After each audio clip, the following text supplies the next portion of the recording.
There she is, World of Tomorrow.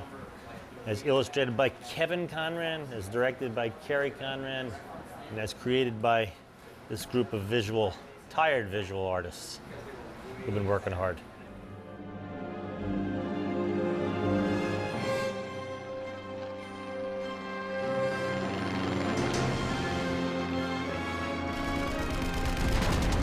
One of the things that's really interesting about this film, it was like a brave new world of filmmaking. It was something that had never really been done before. Our characters go literally around the world, but they actually never left that soundstage. And that is pretty amazing. Thanks. I think this film will definitely prove to the industry that we're there now.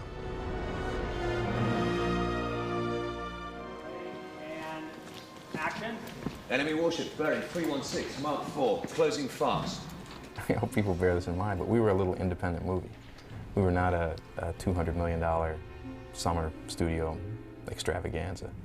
Paramount put in a lot of money at the end of the film that we really desperately needed and allowed us to do some great things we wouldn't have otherwise been able to do. But we were on our own for a long time. We were a little independent movie on a big scale.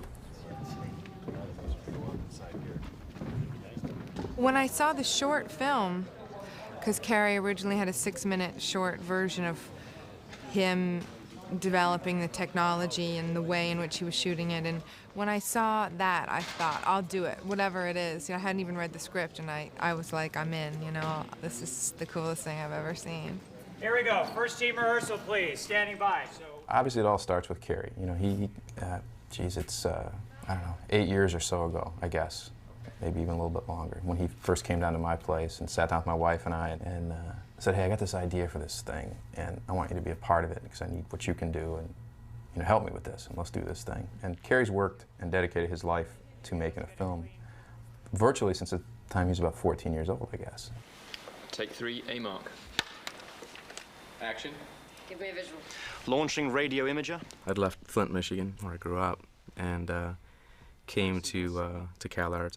It was very early on something that I recognized as a school that sort of promoted and celebrated more experimental work. The other aspect of the school that was very significant in its influence on me was animation. And I was in the live action program, but was surrounded by the animators. What was fun about watching the animators at Cal Arts, even as students, was that they were able to create anything. They weren't bound by the laws of physics that we were trying to, nor the budgets that we had.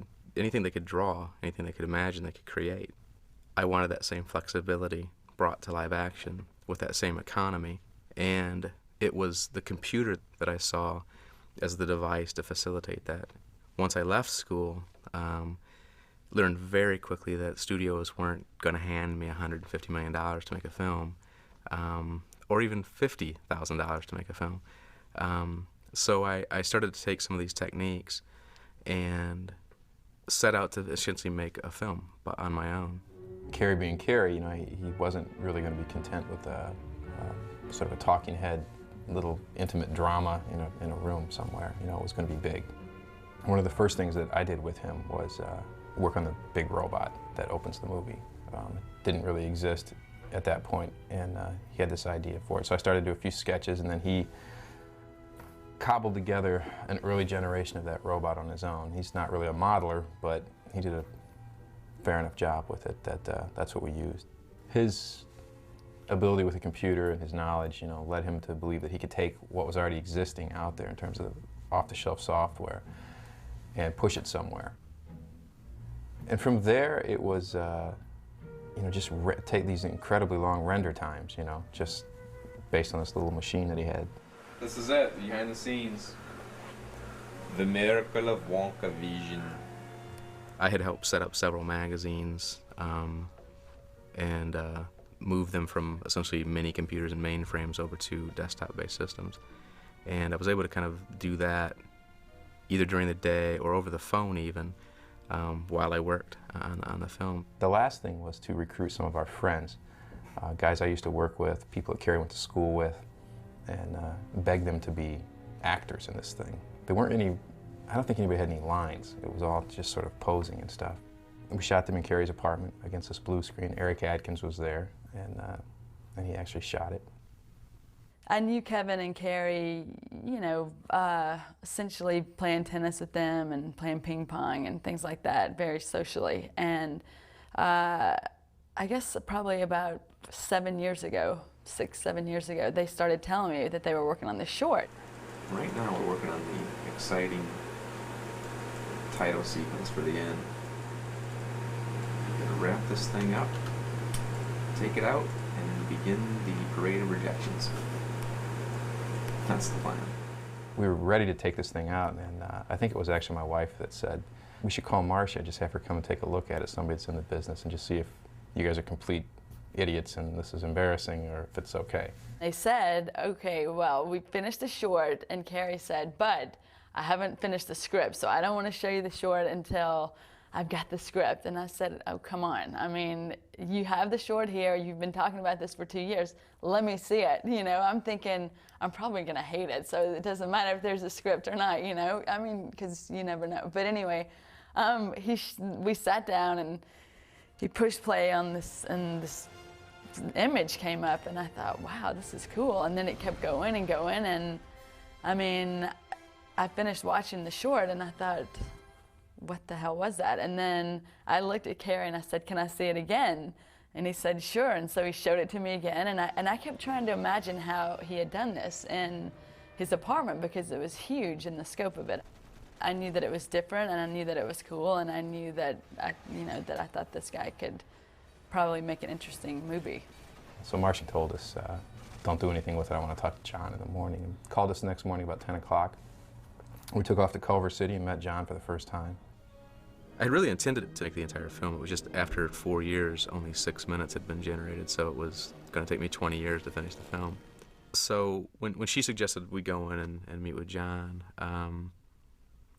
it really, even at that point, was just a curiosity to me. I didn't really know how other people would react to it, particularly someone that had been making films for many, many years. Kerry and Kevin showed up, and they had with them a kind of sheet metal case with straps around it.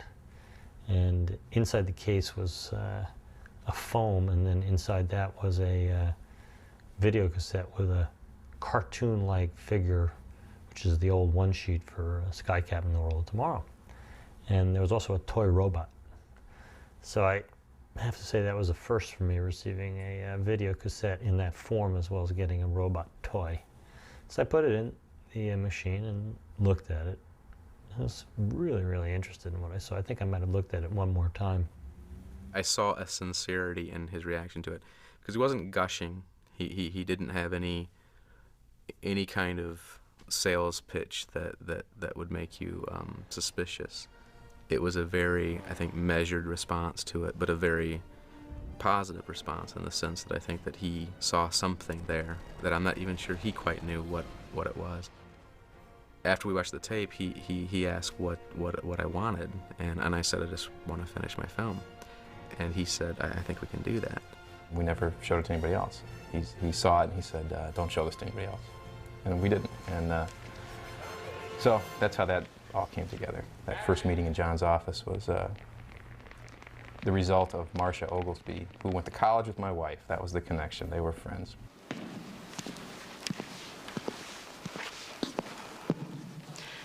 Joseph Sullivan.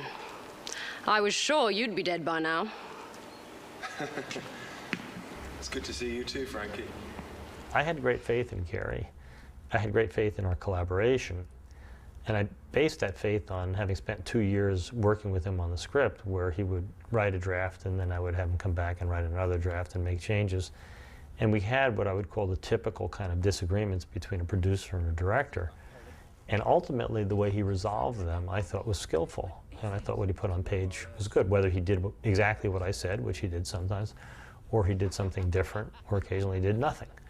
But I felt that he paid sufficient attention to what I was suggesting, that we actually had developed the kind of collaboration which is necessary for working with a director on any kind of film, and certainly one as complex as this.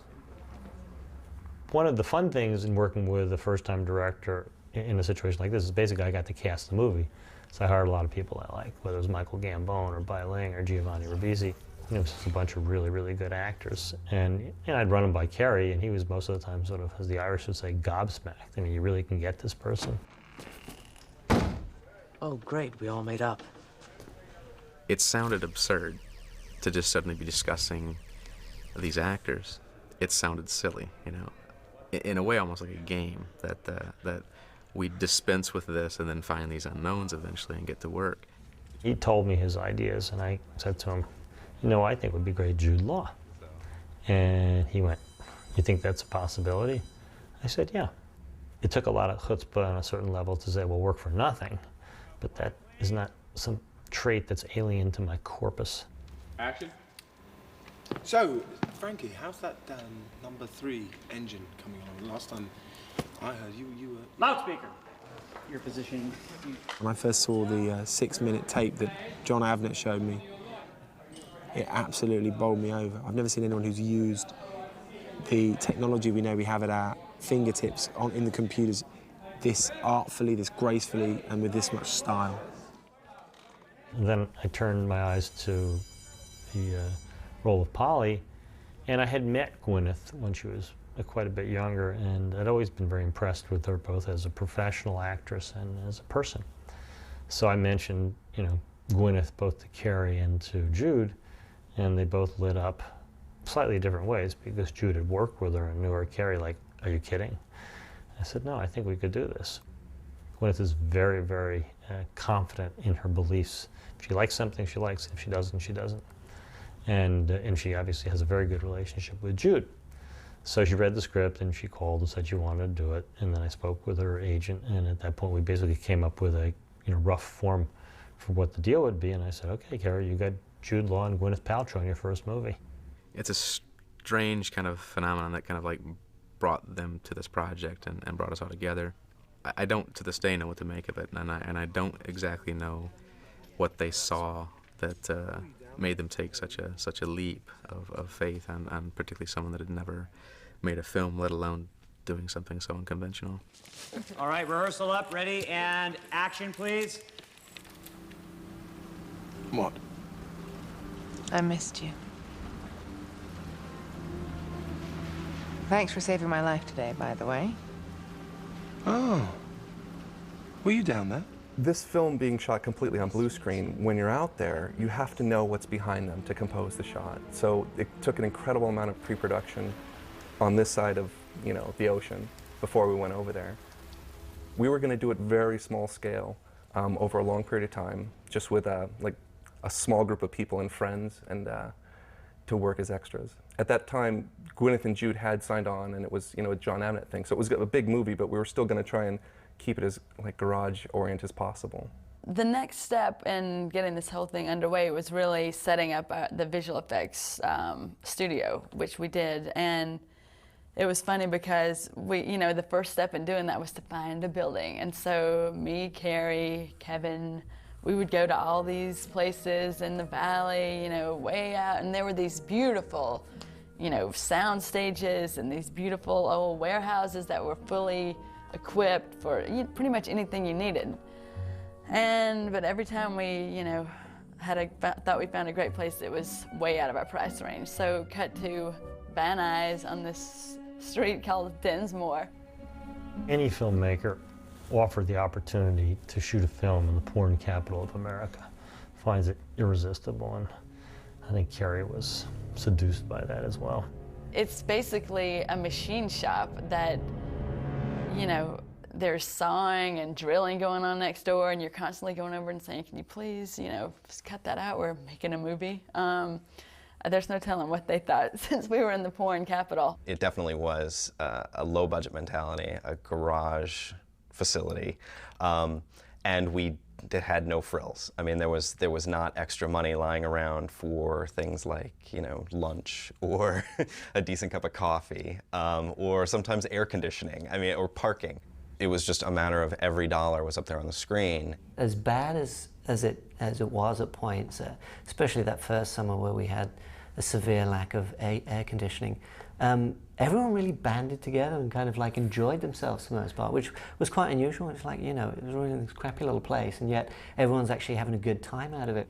kind of became clear early on that it was something that, you know, none of us had ever done, and maybe no one had ever done. And so we just kind of had to admit that, you know, we're just going to have to do this by, you know, the seat of our pants, and hopefully it's going to work out for the best. Whatever happens, that chip must never leave this earth. Why? Why? What haven't you told us?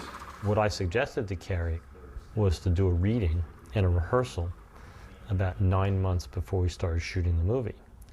And the purpose of that was quite simple. One is I wanted to make sure Kerry met the actors. You know, I did all the talking with Jude, I did all the talking with Gwyneth. And then I wanted him to have a recording of it so that he could use it for the animatics that he was building for the entire movie. What are you doing? You honestly think you're going to find something more important than every single creature on Earth being led 2 by 2 inside a giant rocket ship? I might. Like what? I'll know when I see it. Once we had that audio track, we had artists make storyboards. You could watch the whole movie with audio and storyboards and see the beginning, the middle, and the end. What are you gonna do? Shoot me? So once that was done, and while that was in process, we took each of those scenes and took them into 3D and made 3D storyboards, basically. I had tried to think this through as best I could from my perspective of how I wanted to approach this, which was unusual by conventional standards. And part of that was pre-vising the entire movie, which is to say it was sort of a low-resolution, sort of animated version of the movie. And I think this is kind of growing in popularity now.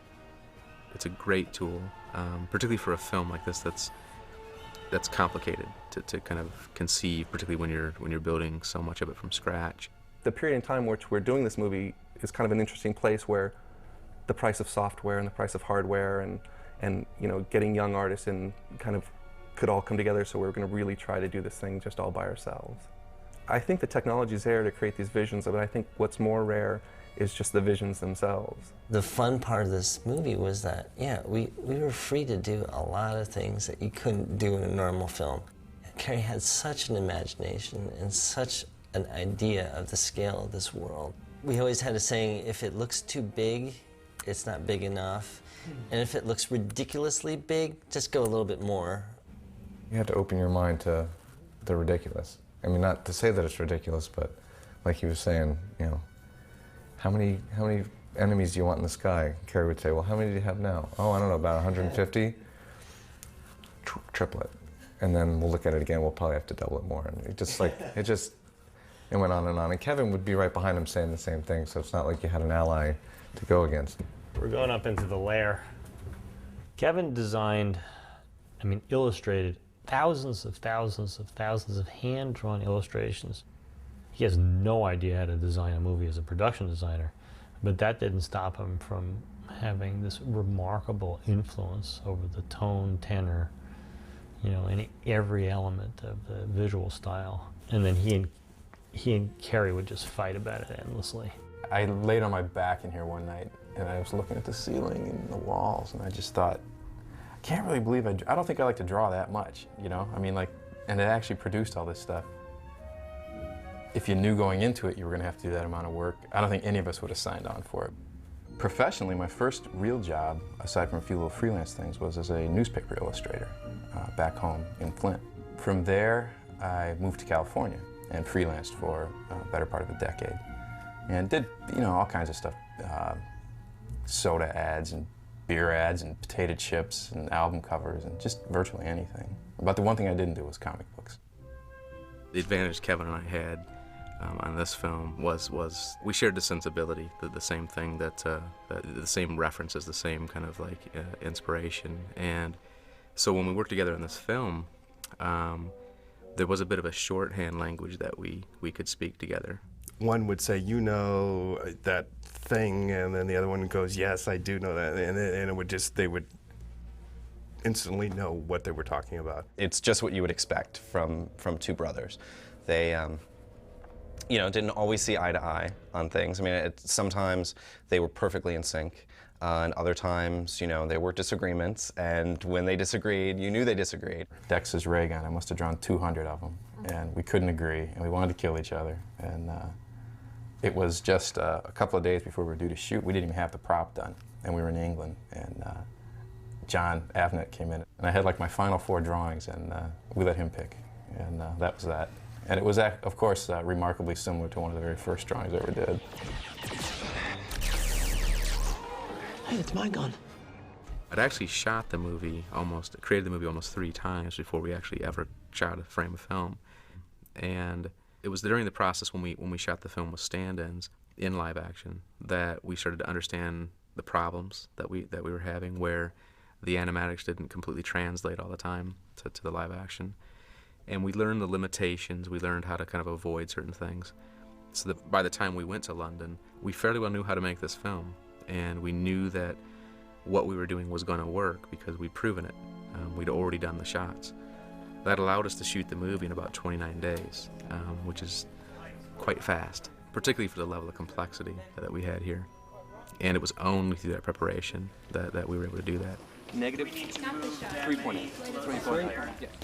There's no substitute for experience.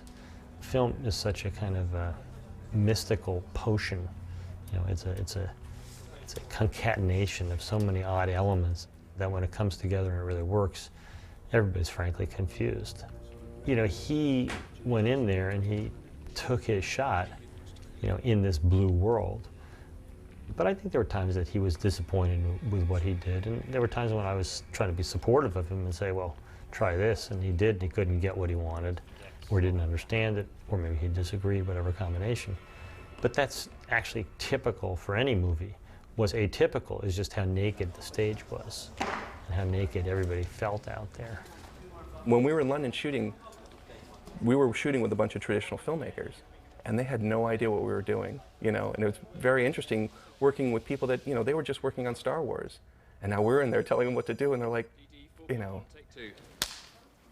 They didn't come back to LA to see these backgrounds being put in. They basically just saw all these scenes acted against a blue screen, and you know, you could tell even the sound guys and everyone was kind of like, well, is this really gonna work? I mean, I don't know, this seems weird.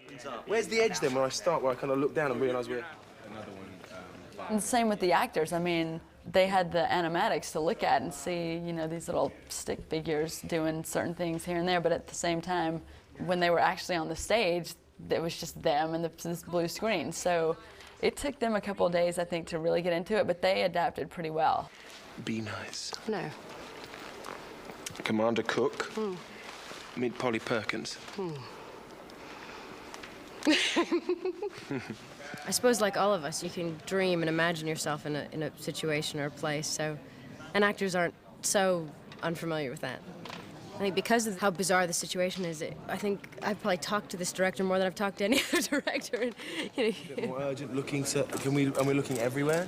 Yeah, you can, you know, from the back. Obviously, a director with tremendous experience walks on a set and has just a sort of cachet that the actors can believe in and believe that, hey, even if I don't understand exactly where he's going, I know that he's successfully gone and made films before that have turned out well. I'm going to trust him and go forward. Kerry had never made a movie before. He was walking onto the set with no cachet. He's lovely. He's really shy and kind of, you always feel like when he comes up to you to tell you something, he's about to apologize to you before he says anything. He's that kind of person. Can you not raise up quite as much on this one? Just heads? Yeah. All right. He's really unbelievably creative and has just amazing things going on in his brain. It's amazing now looking at the finished film to really appreciate and to see what they did. I didn't help them. I might have been a hindrance, but the day that I was supposed to first show up on stage and shoot with Jude and Gwyneth, I probably will never forget, in fact. Someone came to get me and told me that they're ready for me. I thought, okay. I walked into this soundstage, and I'd never seen so many people in my life. At that moment, they literally, like a monster movie, all turned and looked at me. And it was almost as if the center parted, and about 100 feet away were Jude and Gwyneth, and then they turned and looked at me. And I realized that they're waiting for me. And at that point in time was probably the most sobering moment in the whole movie, where I realized, or perhaps didn't realize, what I had gotten myself into. And that was perhaps the most intimidating gauntlet I had to walk in this whole movie, where I realized I had to make it to them. I had to walk through these people and start. And along the way, I thought I had forgotten everything that we'd be prepared. And I had no idea what I was going to do when I got up there. Oh, how do you begin? And that is the thing when you've never made a film before, and you're there ready to shoot a movie, and everyone's looking to you to take charge and to kind of do this. What do you say to Jude and Gwyneth as they're sitting there? What are your first words to them? That I don't remember. That's thankfully been so blocked out by the trauma that I won't have to relive it. But at the time, just walking up and kind of to get to them and begin the movie, that's when you really think about. Jude had just finished working with Steven Spielberg. Gwyneth had won an Oscar. I'm thinking, what am I doing here? This is ridiculous. And I never had the urge to turn around and run, but if I was going to, it would have been that moment.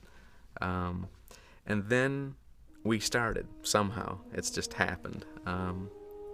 And every single shot that we did that night got easier. And I think it was honestly because Jude and Gwyneth just, they kind of rescued me like a stray pup and took care of me in a way. I mean, I think that they knew that this was difficult. And as much as they were depending on me to tell them what was around them and make sure that what was eventually there would look good and wouldn't make them look silly, they were patient enough with me to kind of walk me through the steps. I don't quite know what I would have done with other actors because, I mean, that aspect of it, I'll never be able to be able to repay them for what they did for me. One of the first scenes we shot when we got to London was Sky Captain's office. We sent that footage back to America immediately, so within a couple weeks, we actually had Sky Captain's office composited in London. And when they saw that, they were blown away that they were acting in a blue room, and now they were in an office, which is pretty amazing.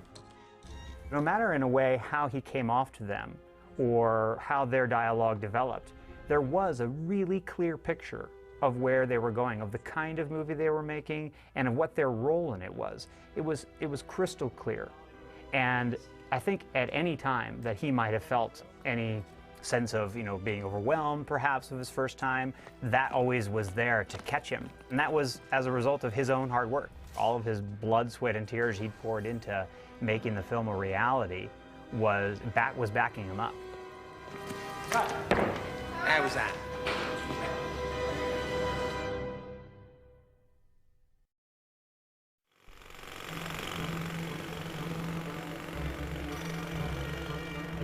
Once we came back from London, we actually ended up turning that blue screen stage area into offices for the animators and the compositors and basically all the visual effects crew.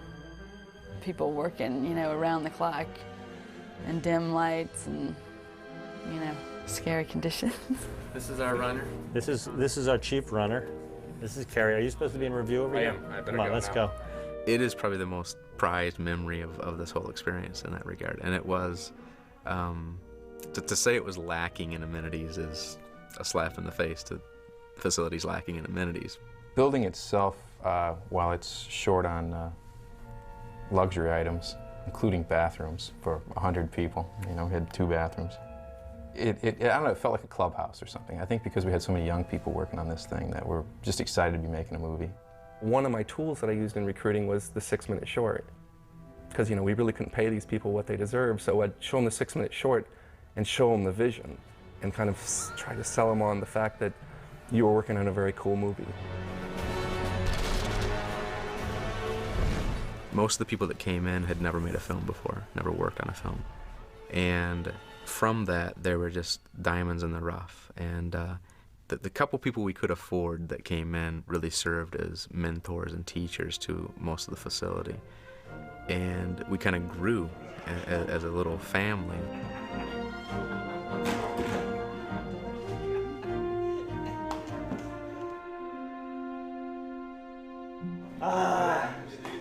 Every day it's like that. We were all under one roof together, which again is atypical, you know. Myself and my people would be off site somewhere, and the visual effects guys would be somewhere else, but we were all here together. Literally, you know, the director's just cruising around the building. You got him if you need him. I'm upstairs, come get me if you need me, you know. So we were just all running around the building all the time and looking at this guy's monitor and then leaving, going to an entirely different department and dragging the guys with you. And it was really great in that regard. I mean, there was an immediate ability to get things done. Kerry and Kevin were open to ideas, which is absolutely amazing to come out here and have this experience and then have them ask you, what would you do in this situation, or you know, how would you do this? And, or if you came to them with a thought, they would hear it. They really wanted you to have that sense of ownership. One of the most interesting models that I got to do personally as a sculptor were the classical figures that were in Totenkopf's gallery in the office. The fact that they were open enough to that idea that they let me put a classical sculpture, not just in the film, but in the middle of the frame for 3 shots. I think it just speaks back to what this film was all about. Initially, when the thought of involving other people in the film was always something that was a bit, I didn't know quite what to make of it at the time. I thought it wouldn't work. I was so used to having done everything myself that I thought it'll never work out. And the notion of initially of only expanding it by maybe bringing 5 people in or something like that, which was absurd to think about it now. But then I met these people. I met Darren, who came in first and brought in, you know, Steve Yamamoto and Steve Laws and Zach and Rob Dressel, and just some of the most talented people I've ever met in my life. And I saw that they had specific abilities and talents that just dwarfed me. We were the ones that were on set. I mean, as animators, we were the actors. As the animatics artists, we were the cameramen. It felt like we had, you know, 5 virtual sets running at the same time when we were doing animatics. Because that's what we were doing. We were making the film. We weren't making a shot.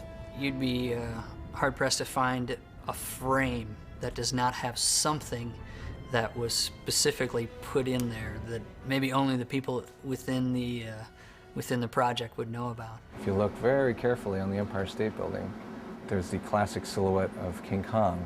I'm not even sure which of our artists is responsible for that one, but it's those little nuances that really make the movie a personal project for everybody involved. Who dares come before me? The idea for Laurence Olivier was strictly Jude Law. He had a smile or something one day. He had an idea that he wanted to share, and he basically said he knew who should play Totenkopf. And when he said Olivier, it was one of those moments where I thought, I was kind of upset that I didn't think of it. It was because I just thought, of course. You know, I mean, you could argue that we could have went with Boris Karloff, we could have went with any number of people.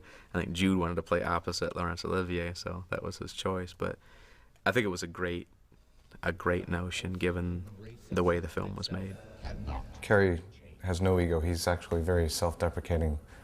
Just says how horrible he is. Yeah. And you need to save me, you know, save this movie because I can't come up with anything. And I'll just throw that out there and really just put the ball in your court to really just, you know, pull something, come out, you know, just think about it, create something, and we'll see if it's going to work. And then when you do get something that he likes, he lets you know, and it's unlike any other director I think any of us have worked with before. It's usually quite the opposite. That's what I'm frankly most proud of him as a brother, more so than accomplishing the film, is the way he handled all of it, you know, with all the people that worked with us. I think everybody thinks very highly of Kerry around here, and they should, because he's a good guy, and he's tried to look out for everybody as much as he could. It's tough, you know. In his position, he had all the pressure primarily on him at any given time, and we all know that. I know that. You know, didn't stop me from being a pain in his butt, you know, at times. But I am well aware of what he had to go through. So that black part of the cloud, you're talking about making it look a little bit more blue because it looks completely black. This is finished. I don't think any of us understood just how complex it was until we started sitting down and looking at what it takes to finish 2,000 CGI shots. And it was quite an experience getting it done. Very, very difficult. And there were a number of errors made in the production in terms of how we approached that. And we had to pay for them, and we had to hire additional people. Then this is what it's going to be, Kerry? Yeah. So then we're done with this? I think so. The answer is yes. Yes. Okay, let's go on to the next shot. Sir. I've always thought of John as being like very courageous just to even approach this thing. Anyone who had the guts to kind of really make this thing being as untested and, you know, such a dynamically different look, I thought was a very courageous move. It started as a project that was very specific in the way we would cut corners and the way we would do things that would still look great, but not be as expensive. It was going to be largely photographic, to be just like Kerry's original piece. In fact, almost all the backgrounds were going to be photographic. And the only things that were going to be really going to be CG in this movie were the robots and the certain things that we couldn't do with photographs or matte painting and stuff like that. But we found early on that it became very limiting story-wise because you could only put the camera where we took a picture from, kind of. So to really tell the stories of these 90-foot tall robots walking through New York, it was very hard not to use 3D environments. And as big actors got involved, as I think everyone actually also saw the potential of the project, you know, everyone got creatively greedy. You know, we all started to say, we can do more, you know, we can push that further. And especially Kerry, I think he began to see this vision expand even further perhaps than he imagined it.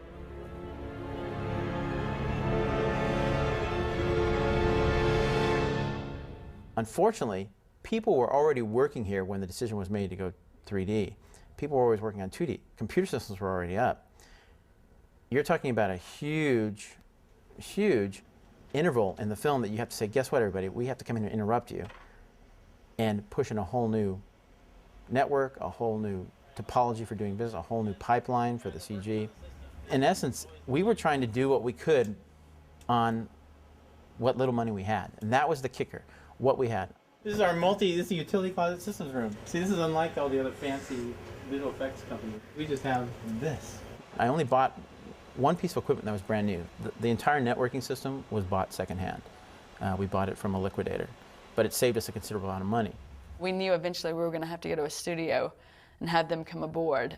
I guess probably about 2 months after we got back from shooting in London, we did this whole presentation reel, and we literally had every studio head from every studio come in and, you know, watch this 22-minute reel, one after the other.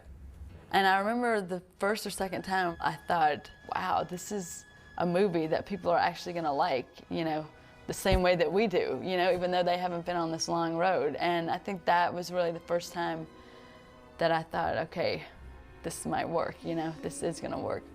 This is where we started out. Then we started to expand. And as we expanded, we started taking over some more of our space. Every time we needed to add more artists, we needed to build another room. So the facility became sort of a maze of different rooms. This is behind the blue screen. Watch your step over there. I think we started out planning to have about 20 artists, and we ended up with a crew of 80 to 100 people. There wasn't a space in the building that didn't have a desk and a computer in it. So this labyrinth that didn't exist, these are our colorists. Good morning, colorists. Why don't you shoot her down there, because she's always going to give me a hard time no matter what I do. We actually did make the film in black and white and applied the color later, and that influenced and affected how the film ultimately looks. We looked at films like Black Narcissus to kind of like understand how they achieve some of the look that they created, which was using like the Technicolor process.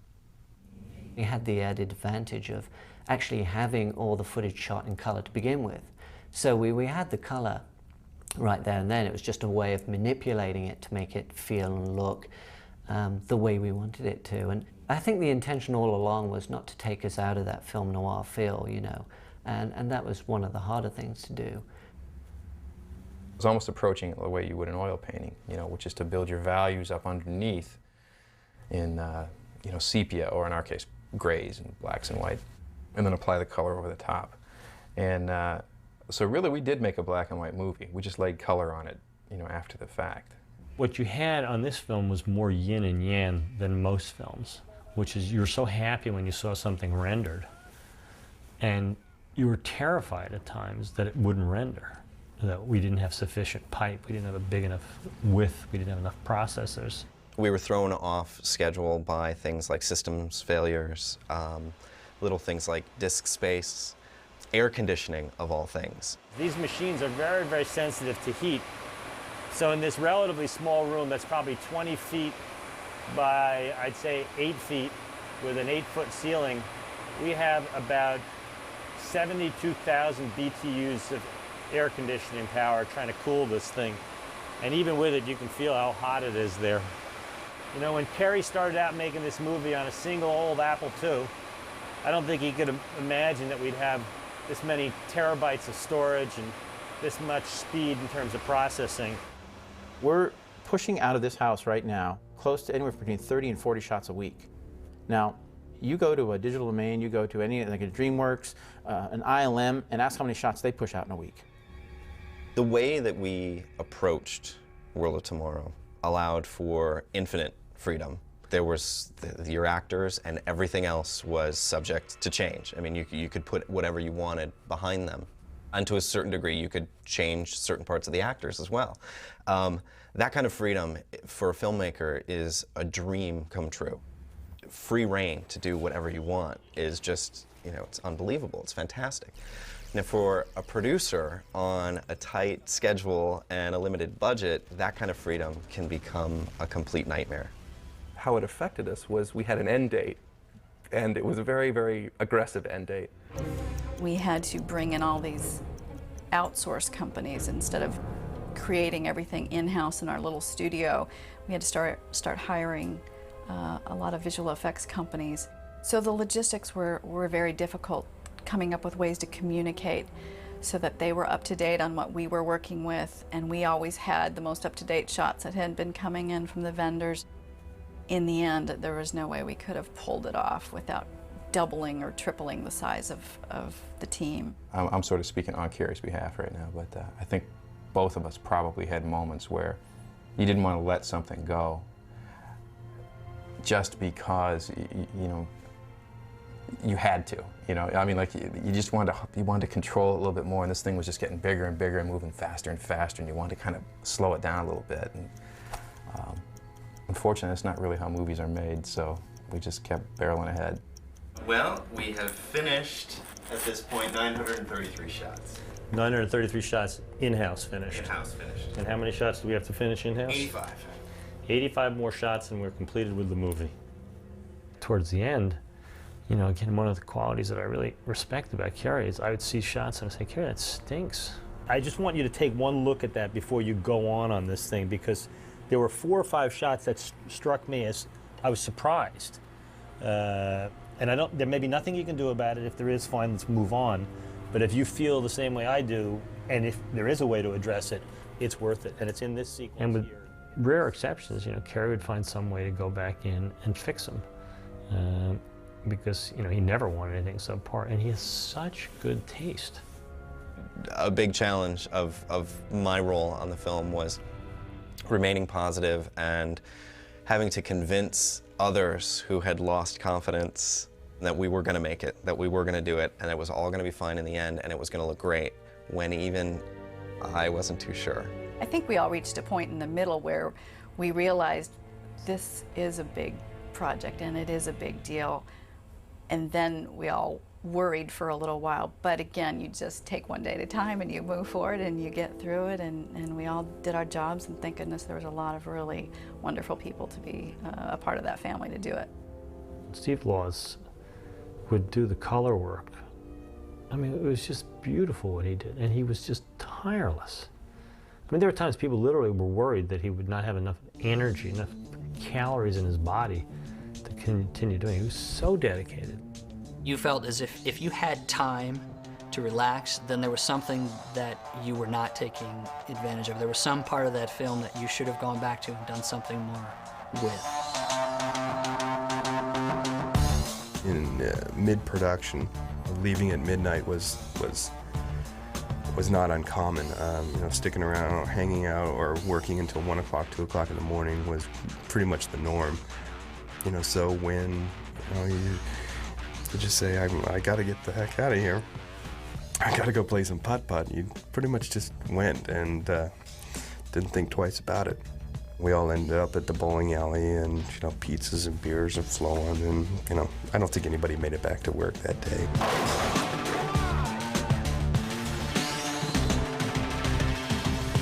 There were times on the movie when I couldn't wait for it to end because it was just hairy or whatever. But yeah, I was pretty sad on my last day. Walter, how long have you been working here? 2 years. Not quite 2 years. Was it 8 months now? 8 months? 2 years. 2 years. How many years you been here, Omar? 2. Just over 2 years now. So I'm 2 very years. tired. And Kerry? How long you been working? 7 weeks. Everyone took the film on as a personal project and brought that level of detail and attention to it, and worked unimaginably hard on the film. And that's when I fully understood the collaborative nature of filmmaking, from the actors to the work that John had done, and especially to the artists that actually made the film. Actually, I'm just packing up, guys. This is the last day. Tragic moment in Well, history. How long have you been working on the film, Zach? It's been 2 years. 2 years. Just short of 2 years. Some time. I started on this film 2 days before my son was born. He's 2 now. So his entire life, Daddy's been working on World of Tomorrow, and I actually am expecting my second child.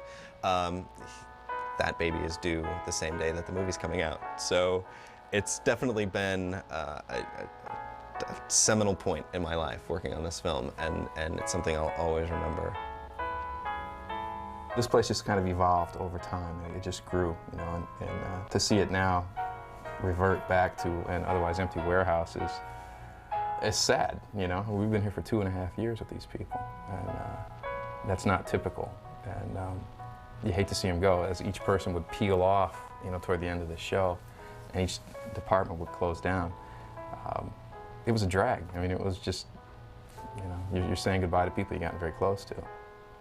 I think my brother and I are both really, you know, we'll feel like we owe these people for the rest of our lives.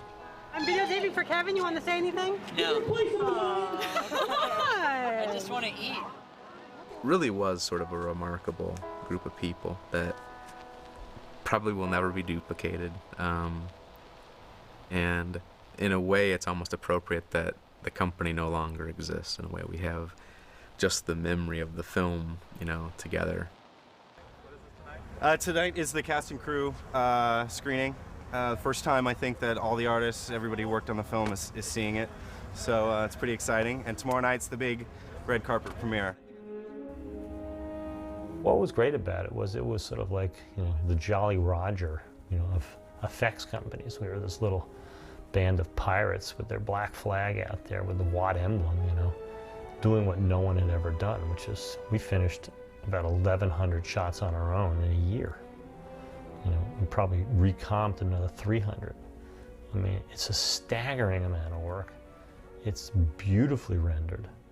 The devotion of the staff was just sort of something where you just take your hats off. And all that came as a result of Kerry and Kerry's vision, people's response to Kerry as a person and as a director. I would like to say that Kerry would have been here, but you know, he could be standing up here with John or flying around a private jet with Jude. So I mean, honestly, you know, what would you do? I just wanted to say seriously that in a couple of days, there's gonna be a lot of people all over the planet telling us how we did and what we did. And I just want you guys to know that somebody said once that a critic is like a man who knows where he wants to go. He just can't drive the car. And all you guys drove the car really, really great. And thank you. And I hope you're proud of what you did, because we're very proud of you. Thanks.